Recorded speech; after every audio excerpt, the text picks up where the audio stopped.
Okay, beautiful ladies, it is Parshas Vayishlach, and we must talk about Dinah and really tap into what is Dinah's power of transformation and how do we trust that and access that in our own lives and in our own marriages. We're going to go through a series of different Rashis, and this is actually called a Rashi Sicha. The Rebbe started sharing these talks, going through beautiful Rashis that always just seemed hard to understand or weren't fully understand until the Rebbe brings them to light and puts them all together and really shares with us the story that Rashi was really telling us, the inner depths of the Torah. And these talks have a very special connection with women because the Rebbe started saying these Rashi Sichas in memory of his beloved mother, Rebbetzin Chana. So let's dive in. We know that in this week's Parsha, we learn about Dinah going out, this idea of Tetzei Dinah. And what was she doing? She was going out to the daughters of Shechem. So, right, they get to Shechem, they're done with this whole Esav ordeal, and what happens? Ultimately, is she gets, unfortunately, abducted. But before that, we have this idea of Dinah going out. And Rashi says there, like mother, like daughter, seeming to imply this negative energy of, oh, it was her fault that she went out. She was going out to, God forbid, be promiscuous, or she just wasn't being modest and being at home. There she was going out. And so this Rashi just feels really uncomfortable. When you read it through every year, it's like, I don't, next verse, can't handle that. But of course, Rashi is the inner depths of the Torah, and so we have to understand, what does he really mean? Like mother, like daughter, and it even sounds almost as if, God forbid, like rape victim blame, because what happened is Dinah went out, and ultimately she was raped by Shechem, and so it seems to imply that if she just stayed home or something, she would have been safer. So let's hold that discomfort for a moment and rest and go through other Rashis. So where do we see Leah going out? Because it says like mother, like daughter, just like Leah went out, Dinah also went out. So we see Leah going out is actually an incredibly positive situation, a different Rashi that we learned previously in the Parshas. And what was this going out? Is that basically she traded her dudaim, these jasmine herbs that she had, with her sister Rachel so that she could have the privilege of being with her husband Yaakov that night, even though it wasn't her assigned night, and have this merit of raising up tribes. And so we see here that it was actually a very positive thing that she went out to Yaakov on the way when he was coming home to say, hey, you're in my tent tonight. And so that might have seemed like, oh, maybe that wasn't modest, maybe it wasn't good. No, this was clearly from Rashi a very positive thing. This was her mitzvah. Leah's real mitzvah that she felt was her purpose in this world, her divine shluchus, was to establish tribes. All the verses about Leah, they're just about establishing these tribes that she knew through divine prophecy she was meant to be a part of. And also she knew that there was going to be these 12 tribes and she wanted to do her part in that. Okay, so we see that actually Leah's going out is an incredibly positive thing. So that makes us a little bit more curious about what Rashi meant previously. And let's back up a moment here. We know that Leah's eyes were weak, right? She didn't really have thick eyelashes. Why? Because she was always crying. And why was she crying? We learned from Rashi once again that everyone would say when she went to the market, oh, the older for the older and the younger for the younger, teasing her. Meaning the older sister of Lavan, Leah, is for the older sister, the older son of Yitzhak, which is Esav. And Yaakov is the younger, is going to marry Rachel. And so she was upset at this concept of she might one day need to marry the very wicked Esav. And so, okay, we know that people say mean things in the streets and we grow tough skin, and Leah was this amazing woman. Like, what is she so worried about? Like, why was she worried that she was going to marry Esav? Like, anyways, you have to consent to marriage. So, like, what was really the problem? And she was worried that it was true, that her spiritual destiny was tied to Esav, that there was something inside of her that meant she was actually connected with Esav. And so what was she doing with these tears? She was elevating. She was going to the deepest levels of tshuva, of transforming herself and really getting to this place where she was going to a higher level. And so what happened in that work is that, yes, she actually did have a connection with Esav, but Esav didn't do his inner work. He didn't take that energy of tohu, of chaos, of supreme higher world and meet her in this place of tearful tshuva, of going higher. He stayed in the sins of this world, of the crazy, murdering and horrible things that Esav did. He didn't rise to the place of being with Leah. Okay, next Rashi. Love this. The first fight after a wedding. Okay, here we go. Yaakov wakes up in the morning. Who's he married to? He got married to, not Rachel, he worked for 7 years. He got married to Leah. And he's like, wait a second, she tricked me. And so what happens is there's this medrash that we learn about what was this first conversation that happened, is Yaakov says to Leah, you tricked me. You knew I wanted to marry Rachel. Ouch. And she says very casually, there was a man who tricked his father. And from here, me and my father learned how to be tricksters too. Meaning, you tricked your own father. You got the blessings from him by pretending to be Esav. So don't you even talk. But of course, this was not a classic first fight after a wedding. This was Yaakov and Leah, who are patriarchs and matriarchs. So what was she really saying? She was saying, you switched the brachas. You took on the spiritual destiny of Esav. You said to your father, he said, are you Esav? And you said, you said, I'm here, right? You said, hi, I'm showing up as a spiritual energy of Esav. I'm willing to take on his divine mission, because Esav did not rise to the challenge, right? Yitzhak wanted to bless him because he knew that he had crazy spiritual co-hosts. Leah has crazy spiritual co-hosts. But unlike Leah, who didn't rise to his soul's mission. And so what was Yaakov doing when he took the birthright and he took the blessings? He's saying, if Esav is going to stay just as Esav, then I'm going to have to be Yaakov and Esav. I'm going to have to take on both. And so what was he doing in the moment? He was taking on the spiritual destiny of Esav, and part of that is Leah. The true soulmate of Esav was Leah, and in some degree. And so by taking on that spiritual mission of Esav and the refinement that Esav needed to do, that Yaakov took on, he took on Leah. And so from this, Yaakov was silent. He's like, okay, right? Leah won the first fight. He understood. Okay, so Leah's on this mission. She's going to establish tribes, and she's going to, fulfill her divine mission, and she's in the sanctity of this marriage with Yaakov. And what happens? She's pregnant. I believe it, correct me if I'm wrong, but I think it was the 7th time. And she realizes that if she has a boy, then her sister Rachel is not only not going to have as many children as her, of course, as many tribes as her, but she's not going to have as much as the shifchas, as the maidservants, as Bilhah and Zilpah. And for her, she felt this was an embarrassment to her sister.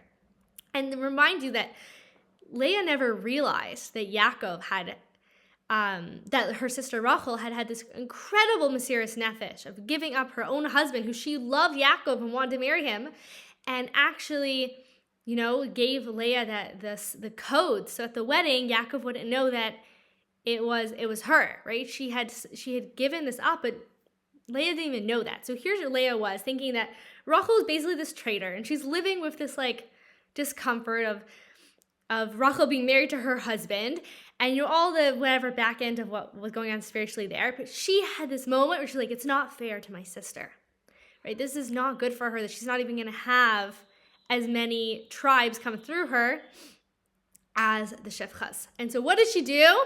It says that she when this child is born, she's named Dinah. And why? Because, and this is Rashi, Leah judged herself. She did this level of tshuva, of really being, and not just tshuva, but prayer, of praying and being honest with herself. One of the forms of prayer of Hitpalel is to judge oneself, right? To really be honest and authentic with oneself and realize, no, this isn't it. This is not my mission, is to have all the tribes. Something needs to come from Rachel too. And so she knew what was her shluchus and she knew what wasn't her shluchus. And so she prayed and she caused the embryo to turn from male to female. That's what we learned from Rashi. And that's why she's called Dinah, because she judged herself, right? And this was something that she did that not necessarily people knew that she had done this. And what incredible power of transformation that Leah had. Now we realize, wow, there is an idea that she could have married Esav and transformed him, because look at who she is. She's this woman of transformation. She could pray and transform an embryo from male to female. Now, who is this child? This child was going to be Yosef. We know that because there's sources, but it's also just clear because who's the child that Rachel then gets pregnant with? Her first child is Yosef, right? So that was the next tribe that needed to come through. And so now you have Dinah, and like the first moment we meet Dinah, she is like the essence of transformation. She literally, every single cell in her body and her DNA went changed, transformed for the sake of godliness, for the sake of what was right and true. And so we have this powerhouse baby born, and let's move a little bit forward. What happens is Yaakov is now going to go face Esau after all these years. They're going to have this showdown. Yaakov doesn't know, is it going to be bloody? Is it going to be peaceful? He's preparing gifts. He's praying. He's getting ready. And he crosses over the river and he counts the sons that were with him. And Rashi asks, where's Dinah? Like, it's counting that everyone who was there. Where'd Dinah go? Like, we know she's there. They didn't leave her on the other side of the river. And Rashi explains, simple. She was in a box. Locked into a box. Now, why was she locked into a box? Because Yaakov was the ultimate protective father. That good masculine energy, protecting his daughter. And what was he doing? Protecting her from, lo and behold, Esau. He was afraid that Esau was going to see Dinah and take her as a wife. And he wanted to protect his daughter. And so that just sounds like a really heroic thing to do. And yet, what does Rashi say about this? That Yaakov was punished for this, and the entire downfall of what happened to our poor character Dinah with the story of Shem was because Yaakov denied his brother this opportunity of tshuva of marrying Dinah. So what are we seeing here? That Dinah actually had this spiritual DNA inside of her, where she was capable of transforming Esau, meaning the same spiritual destiny that her mother said, I don't want to. I'm elevating beyond that. I can't do that. Dinah inherited that ability to transform. Meaning Leah had transformation, but that quality only became more potent because who is Dinah? She is the essence of transformation. Right? She literally, every cell in her being changed as an embryo. She is completely ready for this mission of transforming the spiritual light of Tohu, of this spiritual realm and reality that is Esau, of transforming him from a man of destruction and blood to a man of Kedusha. And this is the fascinating part. Dinah was locked in the box. When do you lock someone into a box? When they want to get out. Right? If he was just protecting her, so just say she was hiding her. But the idea was that she was trapped in this box was because she knew, that's my shluchas. That is my person transformed. I can go into the darkness. I'm not afraid. Or even if I am, I'm going in. This is my spark of the world to transform. And not a small spark at all. And so why is Yaakov punished here? Because he didn't know who his daughter was. Now, of course, when we talk about sins of tzaddikim, right? For us, that would be like mitzvahs. Like, it was on the highest levels. It's just for us. Like, wherever the crack is, it's for the light to come through. It's there for us to learn something profound for ourselves, not, God forbid, to judge, the tzaddikim that came before us, especially the avos. But what are we learning here? What does the Torah want us to learn? Is that Yaakov didn't know who his daughter was. Meaning, if maybe Dinah will transform Esau, and maybe she won't, lock her in the box for her own good, because the risks are too high. The stakes are too high. Don't you dare. Don't put your child at risk. But this wasn't a maybe by Dinah. This is who Dinah was. She is the essence of transformation. This is her whole mission in this world, is transform the absolute darkness into light. And so the sin was that he didn't realize who his daughter was, that it wasn't a maybe, it was a yes. And so then the story goes through, and we see that Esav and Yaakov have a peaceful moment. They part ways, and they go and settle in Shechem. And what happens is Dinah's in a new place. She doesn't know anyone. She goes out. What is she doing? What is this Tetzei Dinah? Where is she going out to do? Check out the new fashion? No. She is going out on shluchas. She's like the daughters of Shechem. They don't know about Hashem. They don't know about Torah. They don't know about the spiritual legacy of the Jewish people and where we're headed to the Matan Torah, but I do.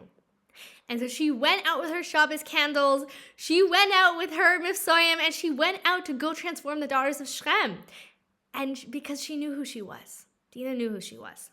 And what happened, and the whole other story about the reincarnations of Dinah and Shechem, and it's a whole spiritual journey between the two of them, of like the journey of trying to transform darkness and whatever. But basically, she gets abducted by Shechem, and He rapes her, and he's in love with her. Like, he wants to marry her. Obviously, it's not a healthy love. But he wants to marry her. And what happens is she's being held captive, and her brothers, Shimon and Levi, really come to the rescue. And they say to all the men, yeah, circumcise yourself. Have all the men in your country circumcise themselves. And then, you can marry our sister, and we'll intermarry within you. It'll be good. It'll be good for business. And so all the men circumcise themselves at the orders of Shechem. And on the third day, when they're in the most pain, they come and take revenge for their sister. And they murder all the men there because they didn't stop this abduction, this rape. They allowed themselves to have this evil leader, and no one got in the way of that. And so it looks like that's the tragic end of Dinah, right? Is that things didn't work out for her. But we have to see deeper of who Dinah is. Dinah is such the essence of transformation that even when she managed to get squashed by life in the most horrific ways, she still wins because she's Dinah, right? She is the ultimate daughter of Hashem, sent on this world to transform darkness into light. And so what does she do? Look at what she did. All the members of the household of Shechem, all the men, what did they do? They all died with a Brit Milah. She brought all of them to a certain level of tshuva and godliness. She transformed that place. What happens to the daughters of Shem? They're going along with the journey of Am Yisrael. It's not clear to me how long they're apart, if they fully integrate, but they got transformed. And there's actually a daughter that is created from that rape, and her name is Osnat. And she gets sent down into Egypt. And when Yosef is in Egypt, where am I? Why am I here? He's also the essence of transformation, right? He's there in this crazy mission. All his other brothers are shepherds, in the good and normal life, and he's on this crazy journey, the unpaved road.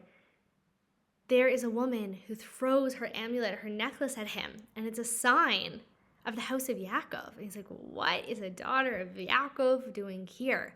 Because she was there. She also had this ability to transform Egypt. Why? Because she comes from Dinah, so of course she can transform Egypt.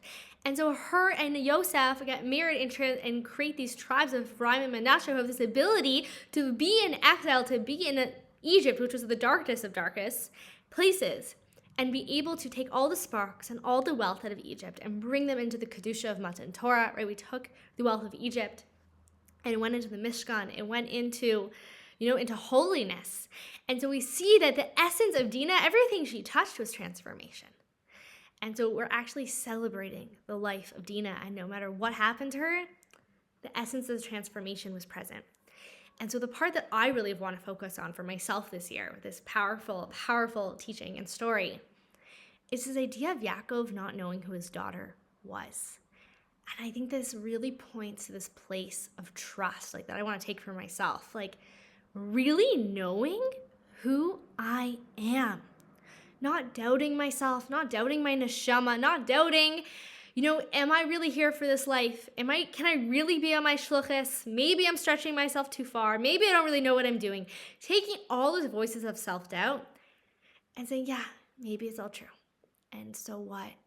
I'm a part of God. You are a part of God. And whatever your God-given mission is, to not allow an iota of doubt to be there. And how do we do that? By tapping into and focusing on who we really are. Focus on your Dinah. Focus on the essence of your neshama. Focus on this essential power of transformation that is present in your soul. And we say that usually the idea of transformation, right? Just not getting involved in the darkness, that's for regular people. Transformation, that's for the tzaddikim. The Rebbe said we could all be tzaddikim in our times. That we are this women marching into Geula, and that we have this ability to actually transform darkness into light, to do the spiritual avoda of hasapcha, of transformation. And to take this to my marriage to trust my husband's neshama, to really know who he is. When I know that he's on his shluchus and I see him doing his shluchus, whether it looks like what I think it's supposed to look like or it doesn't look like what I think it's supposed to look like, letting go of my image of who I think he is and what his shluchus needs to be, because I don't know his neshama. But I don't know its exact soul path. Maybe it's supposed to be wavy. Maybe it's supposed to be a curvy path. Maybe he's supposed to go into things that I'm like, no, I don't want you to go there. It's too hard. It's too challenging. But he's going in. And what can I do? Don't put him in a box. Trust him. Trust his neshama. Know who he is. Not it's a maybe is he going to be successful. My husband is a wild, massive success. And of course he's going to be successful. And for me, I've seen this change so many things when I see my husband going through his neshama's tests and journeys in this life. When I go into like, oh, I wish this wasn't happening for him, and pity, and I feel bad for him, versus you're the essence of transformation. Like, you've completely got this. You are emotionally brilliant. You are strong. You are powerful. You are sent by God Almighty on a shluchus that most people would say no to. And you're saying yes. And I respect that. And really be able to see his inner journey and his outer journey for the power and the greatness that it is. And to not make this mistake of not knowing who we are and not knowing who we're married to, but to really live with the joy of knowing our neshama and knowing the greatness of the neshama that we're married to. And in truth, it's one neshama. So just celebrating the fact that God placed himself within us this week. Thank you.